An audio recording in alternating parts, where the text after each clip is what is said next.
this is the area on my allotment where I've got the bathtub wormeries. So I'll just give you a sort of overview and then I'll just show you in a little bit more detail.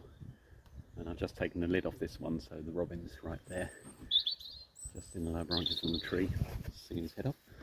So what I've got here, you've got these green roof containers on top.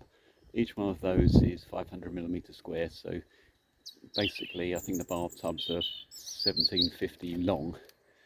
So you've got one and a half. So you've got one bathtub there, sort of halfway there, another bathtub sort of halfway here, a third bathtub at the back, and then a fourth bathtub here.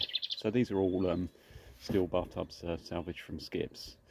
And what I've got, reclaimed buffalo board from the scaffold yard, and then I've got most of them, these have got trampoline fabric, but that's just a weed suppressant membrane I've dug up from the allotment. I don't buy that stuff, I don't like it at all. All it does is just stops the worms from taking organic matter and helping to aerate the soil below it, so you just end up with poorly draining paths and lots of soil compaction. But what I've noticed on these green roof containers, these are made by Wall Barn. They're called the M system trays for green roofs, and these are in the shade, and even though they're in the shade, the seeding's doing really well. But what I've noticed, I've got some grass that's self-seeded in there, and because there's so many worms in here, they've really worked through the compost, so it makes it really easy to pull the weeds out. I've got some dandelions and things, but I kind of quite like those as well. Because they're only in containers and the soil isn't compacted, you can just pull them out, so it's not a problem. These were going to be little miniature soil feeding stations actually in the green roof itself. I made these out of cut down 25-litre buckets, but the only thing is I haven't got enough of the tops and bottoms to finish these off, because I'm using those as sort of a roof on the compost bin, which has worked really well. But yeah, I just need to find some. I like the black ones, they're a bit more resistant to ultraviolet light, so they're longer lasting, and they're being black, they kind of blend in.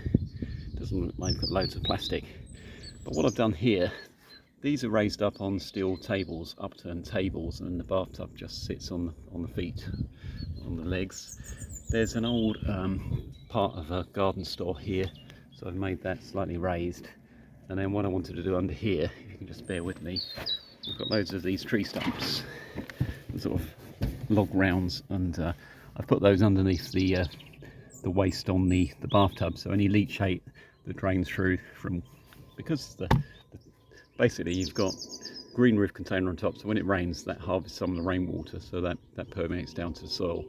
If it washes through that, it will go onto these boards, run off into this pile of wood chip and logs, and then any that actually gets through into the bathtub will drain down the overflow, well not the overflow, the waste on the drain on the bath, and then soak into these logs. So just feeling this feels nice and damp. Yeah, it's nice and moist. So that's really, I mean, these are just logs, so when the tree surgeons drop stuff off, I just pick the logs up and build this big log pile.